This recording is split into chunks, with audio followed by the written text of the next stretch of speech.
Hello, hello, hello there. I'm BRC. Can't you tell, can't you see? Yeah.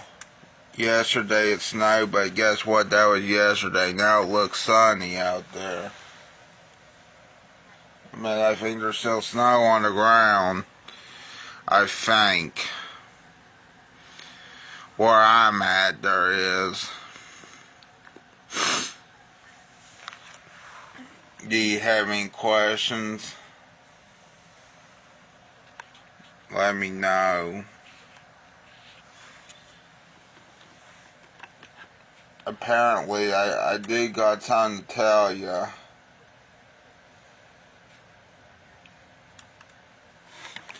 I do got something to tell you, but I'm not gonna play music, so. It's the third annual Magical Evening with Joey Stepp, fundraiser for the Alban Arts Academy Scholarship Fund. And,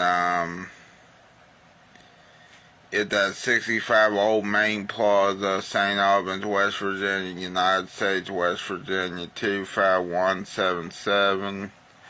And it's today at 7 p.m. And I think I'll be there. Actually, as of this moment, I will be there. And maybe on time.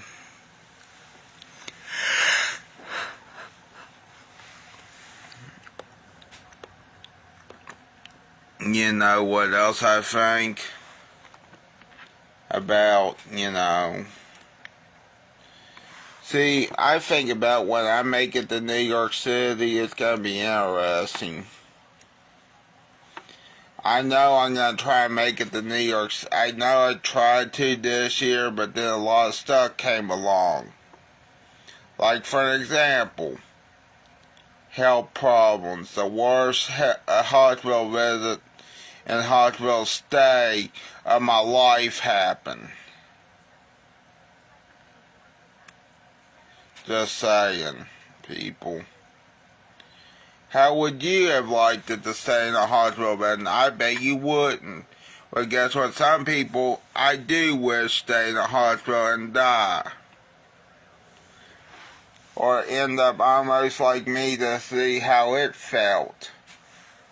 But that's not gonna happen. Of course, they're evil. And I'm nicer than them. I didn't deserve that. They did. They do deserve that, and I don't. Not my problem.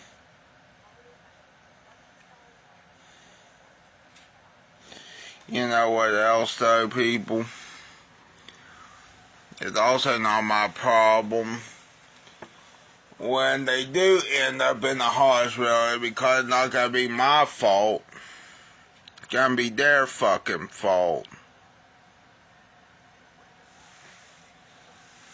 Because they ended up in the hospital.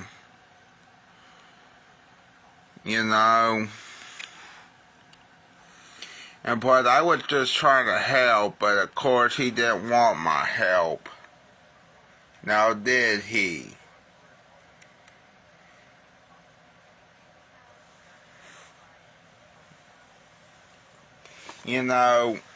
There's a thing out there that says karma's a bitch.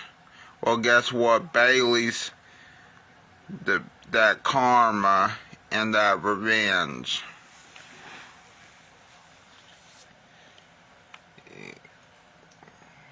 And just remember also this, people. Revenge is the best dish served cold. Just remember that, people.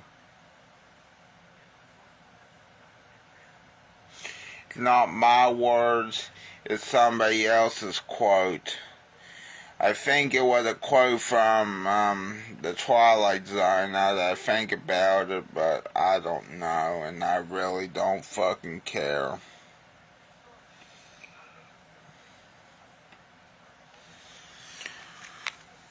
I think that's where that came from. Revenge is the best dish served cold. Let me know. I mean, I could look it up, but I'm not going to.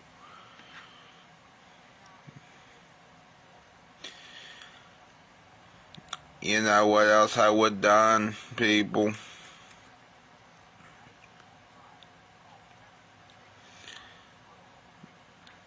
If that's the case,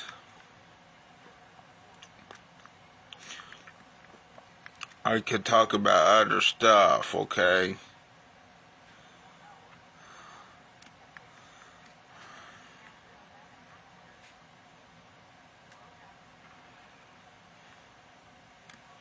I could talk about other stuff.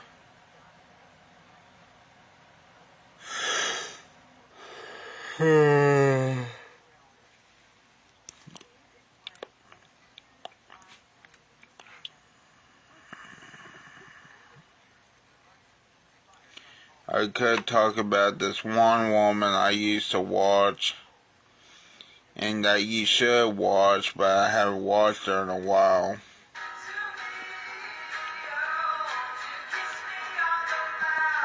Remember, this was Raina we're talking about.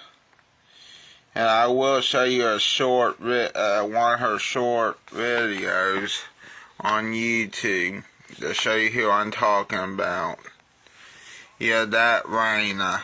The same Raina that also had red hair at one time. The one, the only redhead I would have dated if I got near her, or maybe fucked. I don't know. Anyway, hello Jana, how you doing? Sorry for saying that if you were working. Let's see here.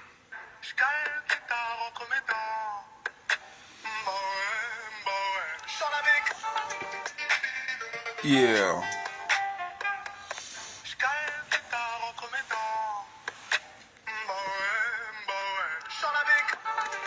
Yeah. Lovely.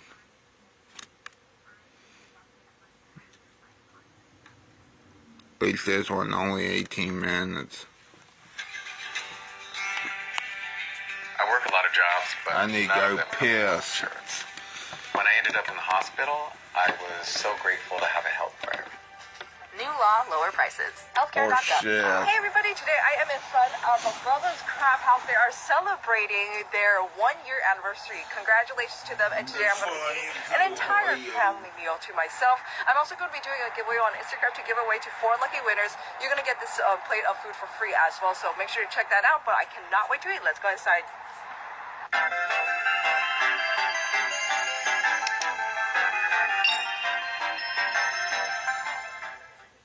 So I have came to this spot previously, and they definitely upgraded. So we're going to be giving away the M1 Seafood Premium, which costs $160. This comes with a lobster, 5 clusters of snow crab, and a choice of shrimp, claws, mussels, crawfish, 1 pound of sausage, 4 corns for potatoes, and 4 eggs. So lots of seafood. Oh yeah, so here I am, Bubba's Seafood in Roland Heights. I'm gonna tell you right now, these fries are so freaking thick. I cannot stop eating them. They are some of the best fried food ever. I have a side of their sauce, and this is the spiciest one. Oh, I'm good. So they were kind enough to break open one of the crab for me. I'm very grateful. I'm so bad at eating crab. Some more sauce.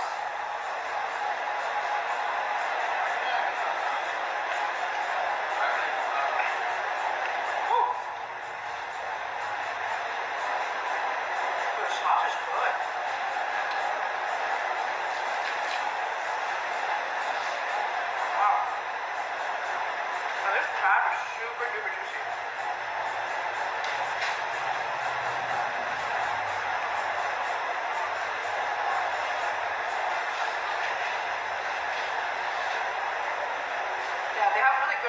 deals too. Give it, let me see the whole pack. These are some of their new items. They now have mozzarella sticks.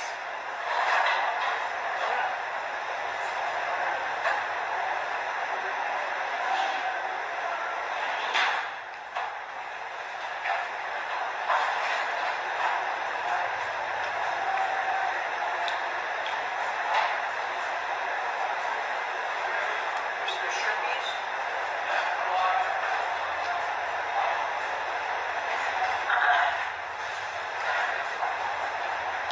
Oh.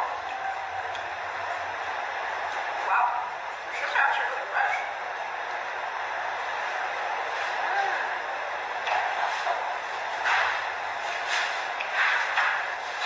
Well, that's good.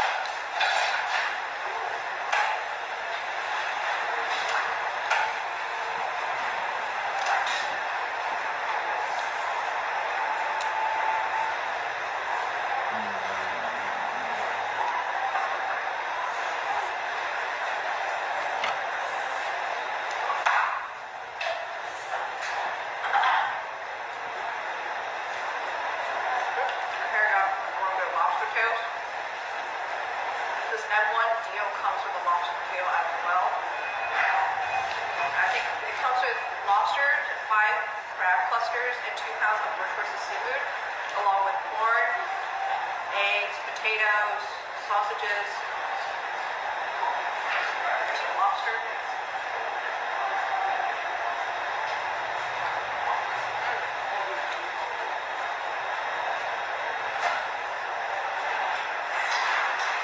That's good.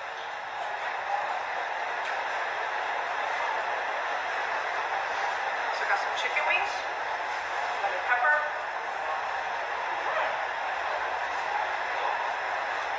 Oh wow.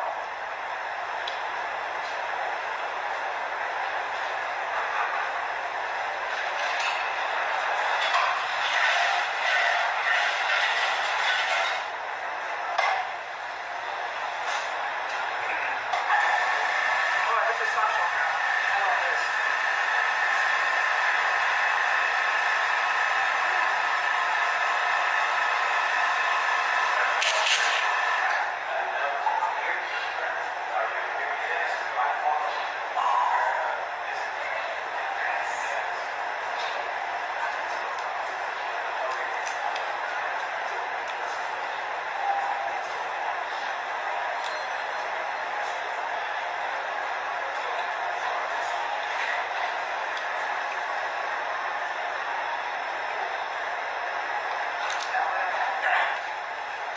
So many snow crabs that come with this. These are big too.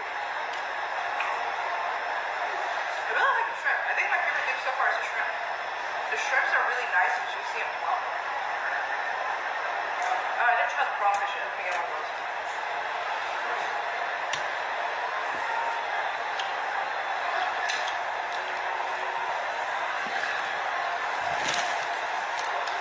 You know, I did a video of eating 30 pounds of crawfish once and never wanted more crawfish after that. My fingers were so ripped that day because I kept having to pull everything. It's okay. I think just because of that day, I never really liked crawfish again. But I do like shrimp. Shrimp is good. Same with me about crawfish. At first, What are I we doing tonight? Well, liked it at this one restaurant, but then at another restaurant, I didn't like it. Maybe I was eating it wrong. I don't know.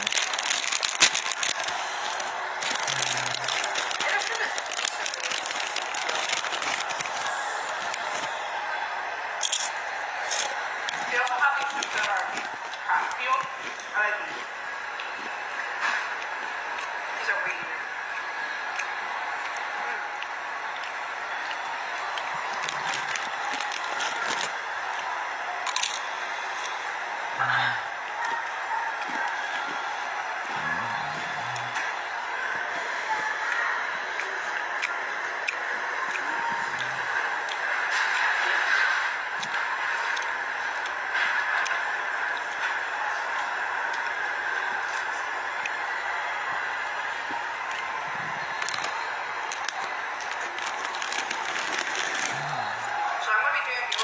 out on Instagram. If you guys want to win some seafood, live locally in the area. We're gonna be giving away four of the M1 platters. This is more than the M1 platter, but it's what I said earlier: 5 crab clusters, lobster, 2 pounds of seafood of your choice, eggs, sausage, pork. 4 people will win one of those. So check it out on Instagram and join the giveaway. For some free seafood because we're celebrating the 1-year anniversary.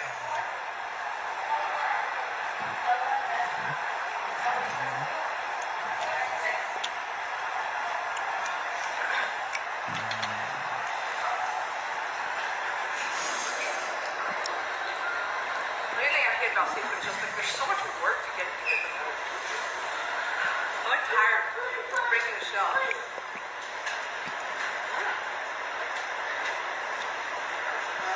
They also got some like shrimpies.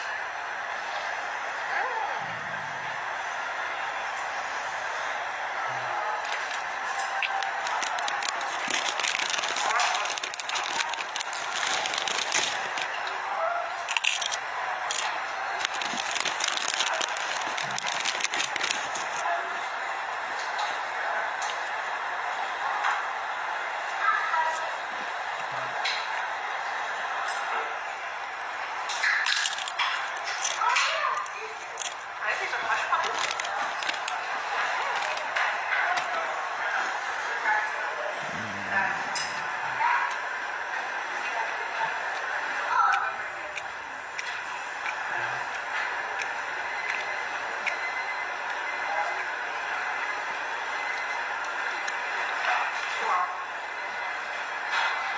Quite a lot.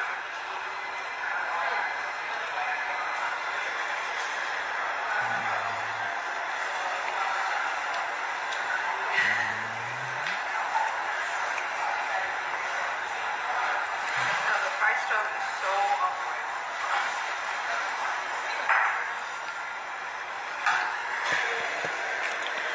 You want to know some people? Sometimes I think these videos may make you, not me, okay, but it may make you want to spray milk on somebody. I know that sounds disgusting, but guess what?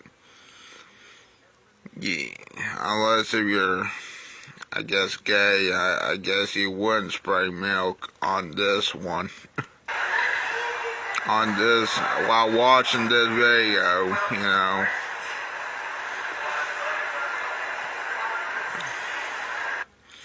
You know what, though? Never mind. That's what I love pork, but also the seafood oil sauce just soaks up all the flavor.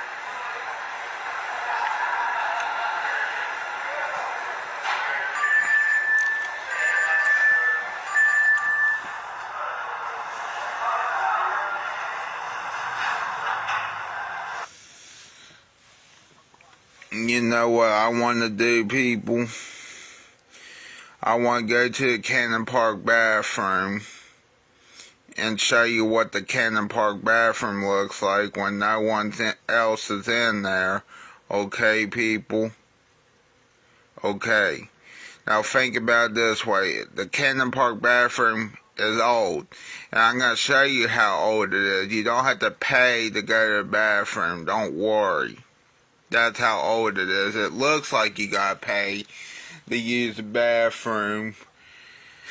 But let me tell you something. You don't have to pay to use the bathroom at Cannon Park because guess what? That'd be illegal now these days, honey.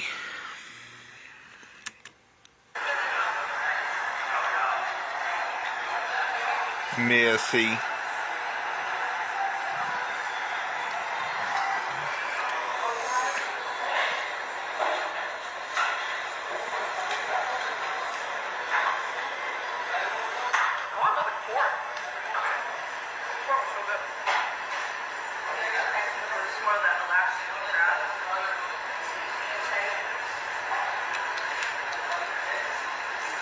The average person sees around 10,000 online ads daily. Here's how a man's life would change if he used Pi. Day Beat my one, he would dick. install Pi on his computer without spending a Yeah, dime. and yes, you heard me right. 100% Beat my dick ads. Even though I wanted to skip ads forever. Oh, hello there, Wesley. Sorry for saying that. I know, I'm crude, aren't I? By the way, this is Raina. I used to watch her videos a lot more than recently. Oh, that doesn't sound good. But hello there, Wesley. How you doing? And yes, I see your comment saying, "Hey, BRC." I like this, like, So that's good. I feel like I guess. it's so hard to get to speak, but I really like this. It has like a different texture than like the main body portion of the meat. So far, I've been talking about spraying milk, which is disgusting to some extent. I've been talking. Did you see the Cody Rhodes and Triple H video? I heard about the Winged Eagle title coming back. Is that the video we're talking about? I heard about it, but I haven't seen the video. That's interesting that they're bringing the Winged. That's actually awesome right there. That they're bringing that one back. Yeah. Or at least Wesley just said yeah. You know, like how LA Knight would say, not Shark Puppet, you know. Like, ew. That's how Shark Puppet does, I think.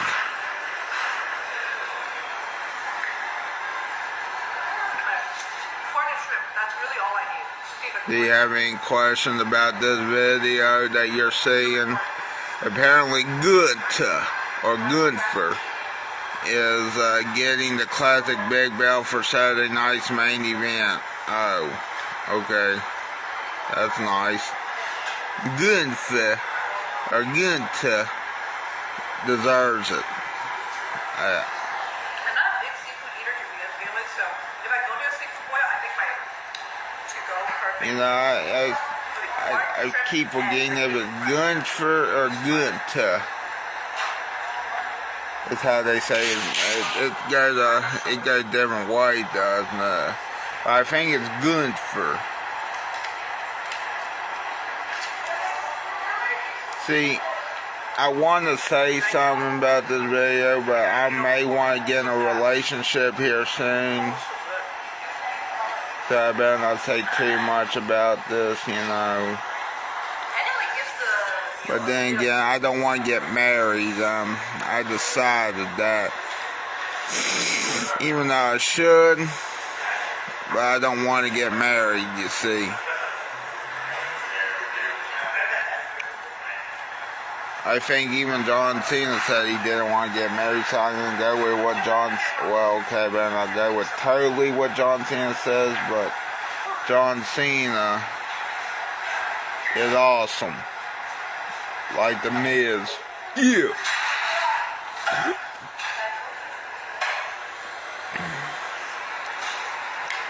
And also thank you for that I see the Cody Rhodes and Triple H video.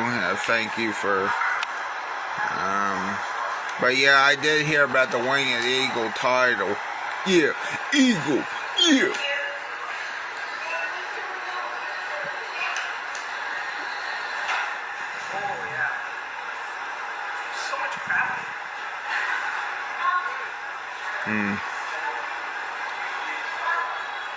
That's awesome. That Gunther is getting it.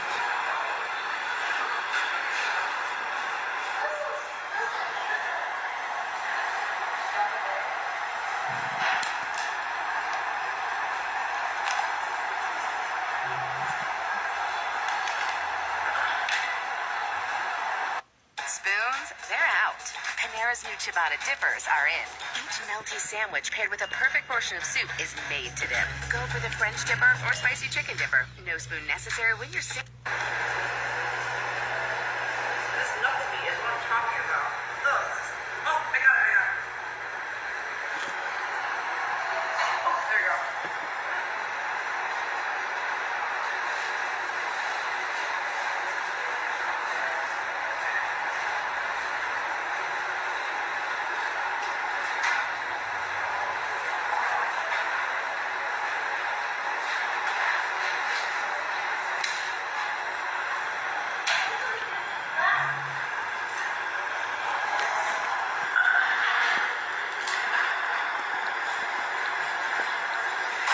you know, I can see why this is a shorter video, but she need to eat all that food or take that home if. Actually did it pretty quick. Oh, good. I ate a lot of fried stuff earlier.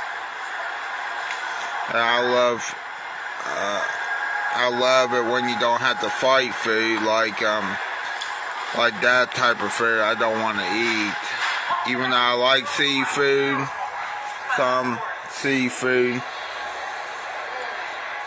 I don't like crawfish. I don't like wood grilled lobster from Red Lobster. Even if Red Lobster was about to go out of business because, well, they're Red Lobster.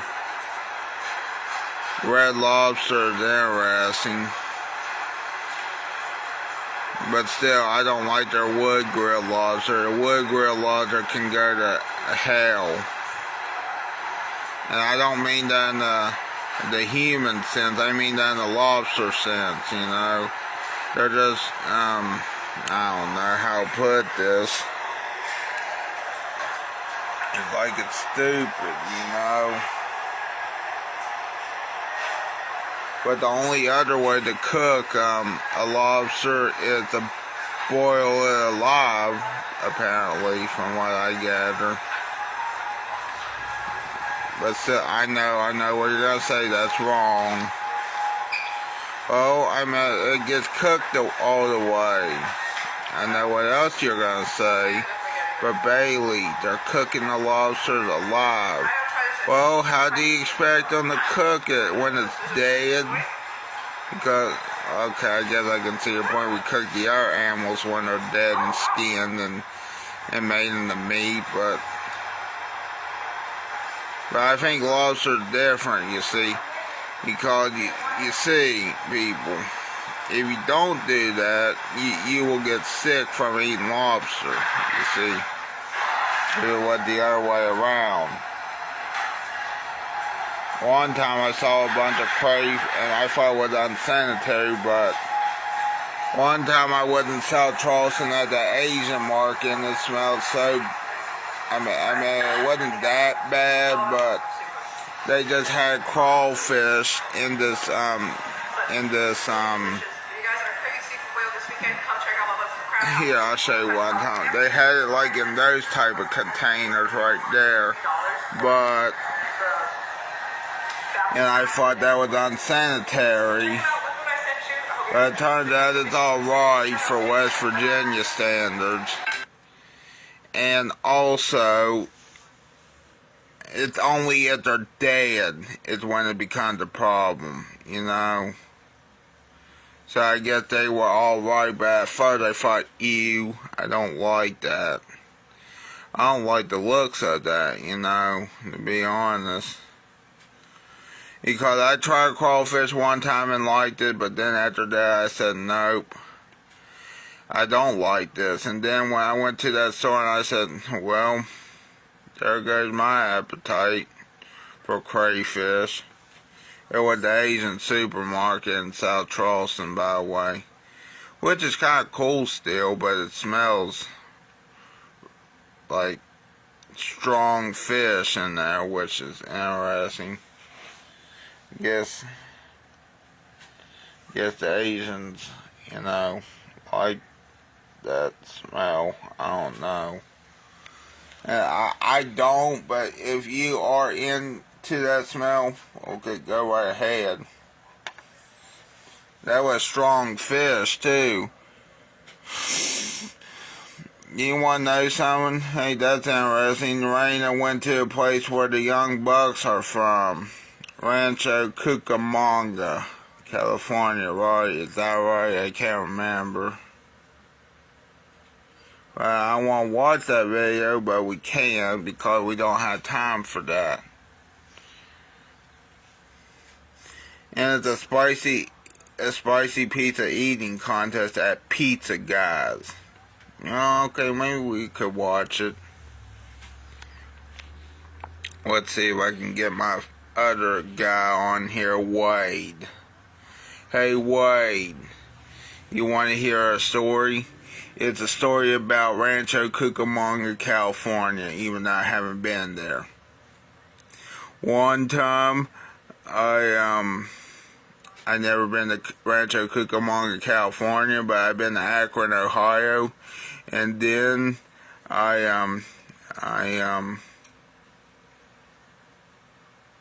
never mind that story. That's about porn. And then this one woman had a threesome with other women. It was so interesting. And then she did this, and then she did that, and then she did this. It was all over the place, you know. First she was just exercising, then it turned to that, you know, aka sex. And then all that other stuff happened. Yeah, the end. I was trying to pretend that we were making cutscenes, but we can't do that with a live video. But just pretend that I was making cutscenes.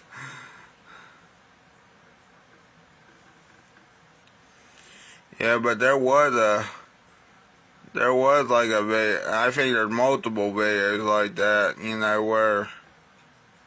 But then again, there's an adult film for anything, really. Anymore. But I don't know. I don't know what else to tell you.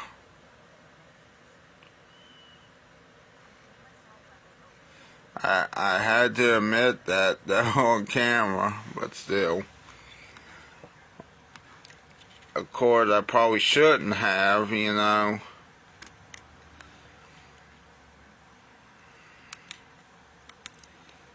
I just thought it was interesting.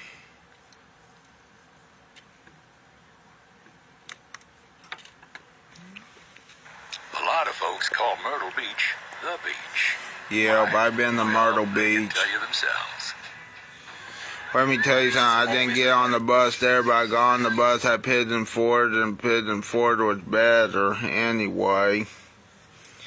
I thought Pigeon Forge was better because you didn't have to worry about, I don't know, the beach having a tsunami, you know, like they're going to have a tsunami, but, I mean, it's still possible, but I don't want to see it. But here's the other funny thing, people, after going to Myrtle Beach, I did have dreams about tsunamis happening at Myrtle Beach and around the world, you see. You get what I'm saying? So that's kind of odd. And normally I don't think a tsunami has ever come to Myrtle Beach, but it's still a possibility that it can, but it hasn't, I don't think.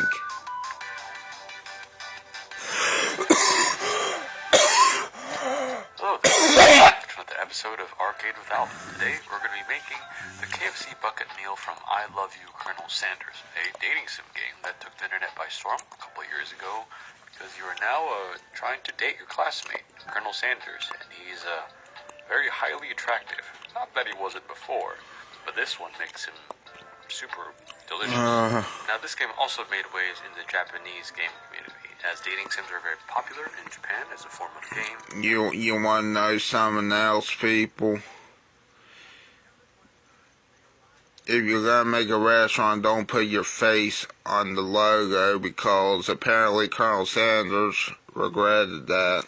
Since we did go to Japan, we took Eventually, when he franchised and sold his business. KFC is supposedly better and different. That's what I've heard, you know, don't ever put your face on, like for example, okay, put it this way, people, Cozy vibes aren't just for you, and that's the best part. if you were Wendy, Wendy's fame, Friends, families, colleagues, or even yourself to the I mean, it'd be alright at the time, but then I think she got laughed at school, shelters across the US. but still, Underwear and t-shirts. sure I think it helped her in the long I run. helped myself to a bunch of bombas. Because Wendy's is now popular, but here's the other funny thing, she's not a redhead anymore, she's a blonde. Yet, new customers get 20% off their first Hey, purchase. I Just go to guess stuff happens, over the years, didn't want to be a redhead anymore. KFC in Japan Good, I don't like redhead that well, Christmas. except To have a if fast you food were chain literally Raina. associated with everyone's favorite holiday is quite a Or, miracle, which means or at KFC one in time Japan must Becky be good, right? Lynch, So but you then had Becky mentioned Lynch the had popular ruined that. KFC out in When Tokyo. she And lied a couple to things. Trish You got a bucket Stratus meal in the with a lot of WWE drumsticks and universe, thighs, if you I also got some remember. sides and some different flavors. There's an extra The only spicy one. reason she lied was to cover her tracks. Our haul, inspecting it. One thing is that the biscuits they got holes in them.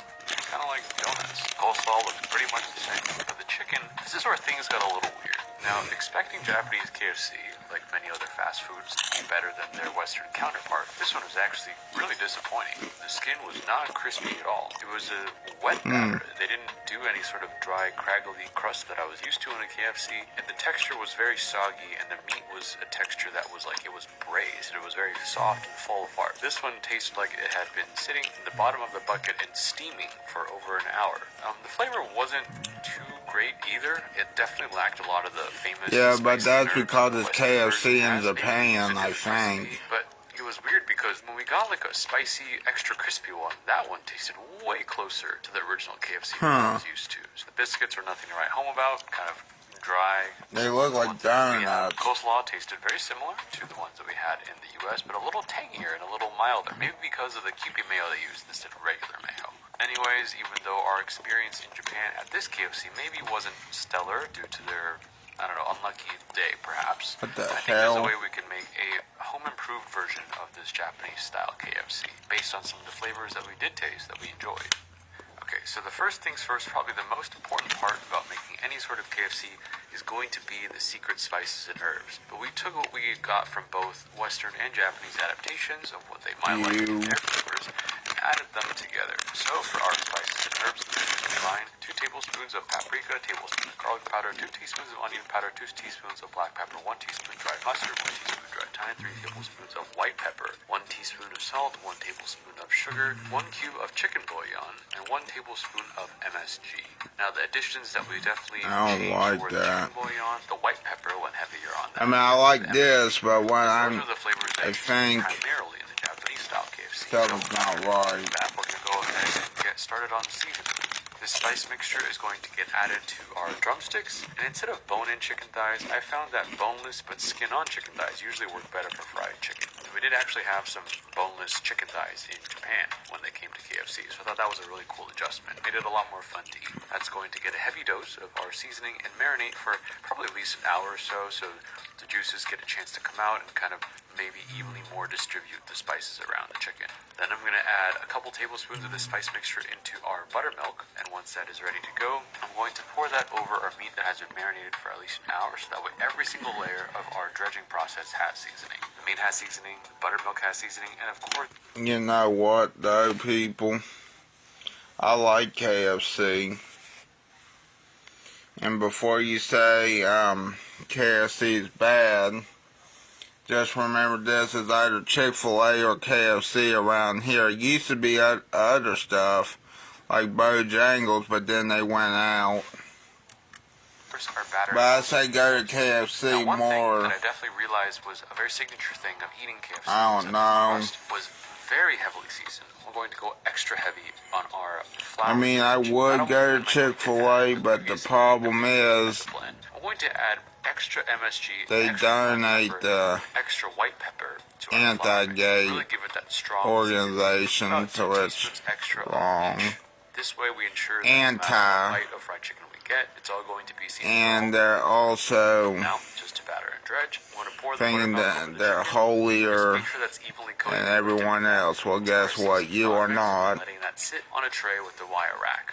I'm try not You to know make the what? skin too tacky. It's kind of like the one day I said, an absorbent flour that you can also re-dip in I don't flour, know. just because I don't want too thick of a crust, I'm going to dredge this and go to frying as soon as possible. And the thing about making fried chicken or any kind of fried thing with a dredge station is that you inevitably end up with extra flour and dredge. And most people, you know, they throw it away. There's nothing really much you can do, but I don't like that. I want to see what I can make with it. So all I'm doing is pouring all the leftover flour into the leftover buttermilk mixture, and upon seeing that it's still a little bit wet, I'm just adding a little bit more flour until it reaches the consistency of kind of like a sticky batter. And just to amp this up, I have an idea. Let's chop up some cheddar cheese that we have lying around in the fridge and just throw a couple of those cubes in there. Can we have like a sticky biscuit batter with cheese cubes in it? More on that later. We're going to turn that into something fun, I promise. I'm saving up to buy a house, so I want to avoid big medical bills. After 3 years of going uninsured, I have... Alright, our oil is in a Dutch oven heated to 350 degrees, and I'm going to fry 3 to 4 pieces at a time for about 7 to 10 minutes until they have browned all the way through. I like to fry the same cut before frying the other cut, because that way you can kind of cook them with the more of an open doneness across, because the boneless chicken thighs that are skin on are going to cook differently than the drumsticks. One is a little bit thinner and flatter, one is thicker but smaller. So once those are going to be nice and crispy and lightly golden brown, they're going to be resting on a wire rack with some paper towels while I fry the rest of it. Now we have a beautiful platter of our home-style Japanese KFC fried chicken, but the show is not even close to being over yet. We still have the sides to make, because as is important in every KFC bucket That's meal, the sides better. are I thought going with to the be lemonade gone bad. I think it's the Doritos. biscuits. Now the biscuits that we had in Japan and the ones here, not super crazy good, so we do want to emulate a standard biscuit recipe, but isn't too over the top, because it's not supposed to be the highlight of the show. So for our biscuits, I'm going to take 3 cups of white flour, 4 teaspoons of baking powder, a teaspoon of kosher salt, half teaspoon of baking soda, and I'm going to sift that until everything is nice and, well, sifted, no huge lumps. Then I'm going to cube up a stick of cold, unsalted butter, cut that into small pieces, and throw that in there. And while I am mixing, I'm going to kind of try to press the butter into small little pieces until it reaches about pebble or pea size. I don't want any too big lumps in there, because I'm not trying to make like a laminated kind of pie crust biscuit. This one is, I think, a little bit more on the southern style, where they're a little bit more tender and kind of fall apart rather than layered and laminated, but I could be wrong. Then I'm going to add about a cup of buttermilk until everything comes together but is not too wet or sticky or tacky, because if you hydrate with too much water, the gluten is going to make that biscuit tough. Once I think this is ready to go, I'm going to gently roll this out and pat this flat on my cutting board, and that way I can use a cookie cutter to cut out nice rounds from our biscuits. Now, Rachel taught me that if you want to make these kinds of biscuits, it's best not to turn the cutter after pressing them down into the biscuit dough, because then you might accidentally ruin those nice little layers you created on the side. So that was kind of a cool tip to see. If you just press down and let go, remove your biscuit, and then you can get and see these little tiny layers in the middle. So I personally didn't like the fact that there were holes in the Japanese version. I'm not sure why they did that outside of saving, I don't know, time. I also don't know where the rest of the biscuit batter went. And I think it made it a little too dry, so I'm not going to do any extra holes in the middle. I really don't think that adds value, especially when it comes to a biscuit. To bake these, I'm going to put these on a tray with some parchment paper, brushed with some buttermilk, and have them browning extra nicely in the oven because of the buttermilk on top. These are just going to bake at 350 degrees until they're nice and brown. Halfway, they're still not brown as I'd like, so we got the idea to brush a little bit more butter on top of them mid-bake and put them back in the oven. Okay, also, I don't want to talk about the other,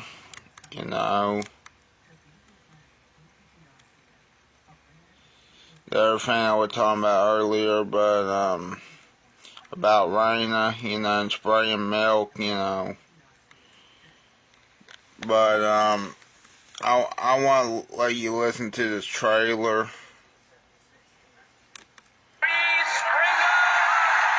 Oh, man. After this, I'm never talking about this show ever again.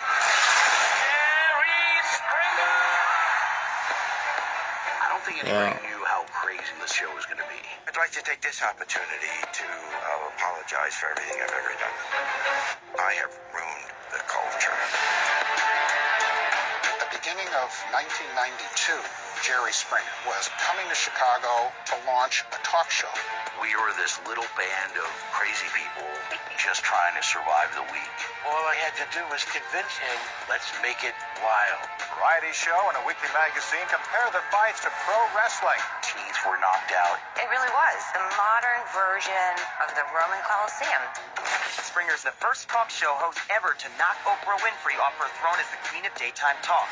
He became a cultural icon. I want the show to demonstrate outrageousness, yes. The bigger that show got, it raised questions about what really went on backstage. The producers were coaching us on what to say and how to act. They weren't interested in what kind of impact it was going to have on you. I don't think my mother had any idea what she was walking into. Some stories went too far. A man who married his horse and wants to come on the show. This kind of trash television will not be towered. They just wish they could go back and say to her, don't do it. This was the most vile and grotesque freak show that's ever been on television. We just started pushing the needle towards red. Let's see how far we can push it. I would hope that you would feel some sense of responsibility. It's a television show. Yeah. Television It's a show. television We'll show. all survive it. Jerry Springer Fights Camera Action. Coming to Netflix, January the 7th. Yeah. Even though Jerry Springer's dead, but still, I thought, that was an interesting trailer, I know you couldn't really see it, but because, the obvious, but yeah, there's a docu-series can be out on Jerry Springer, so I guess his legacy, even though he's dead now, his legacy kinda, sort of, be, I know he's dead, but we're still talking about it. Anyway, let's see what else I can find. Until they're nice and brown.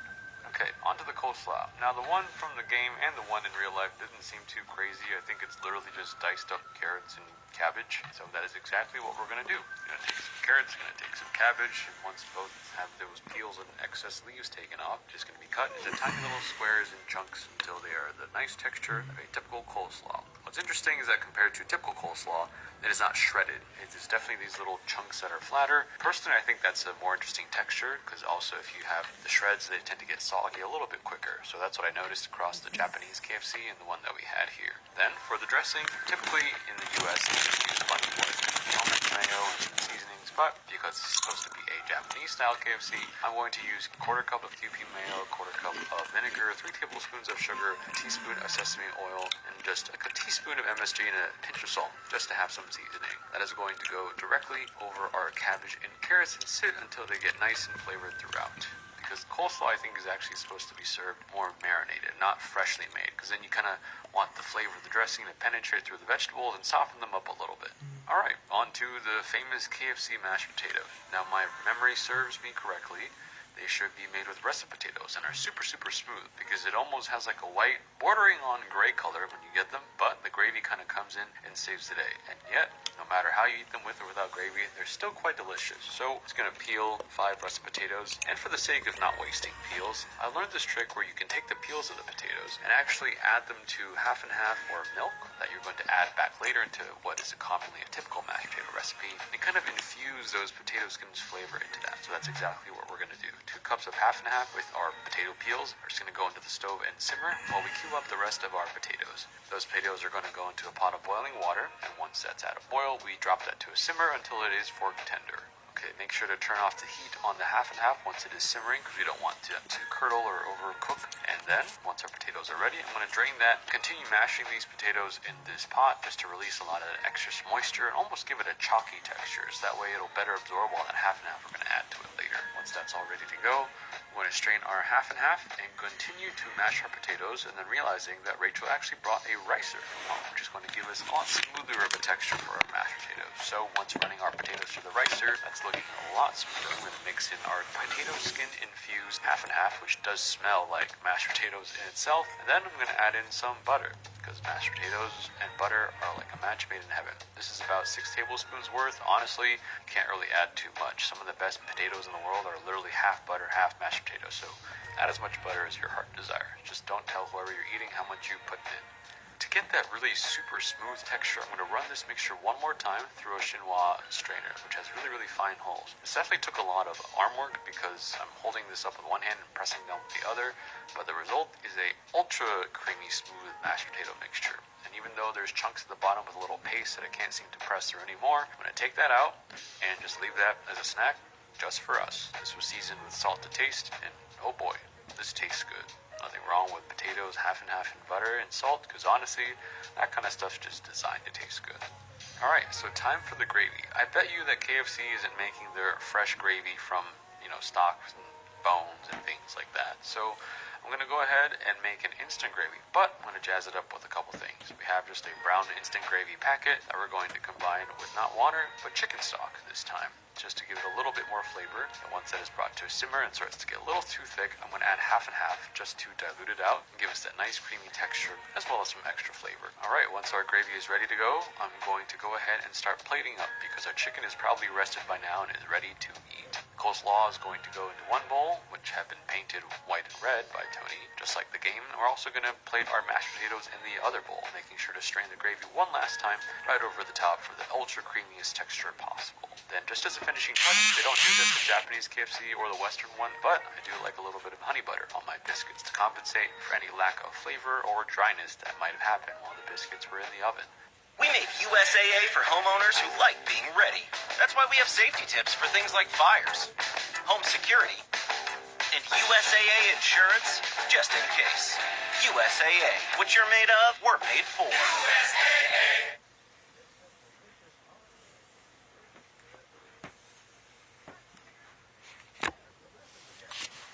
We flipped the switch.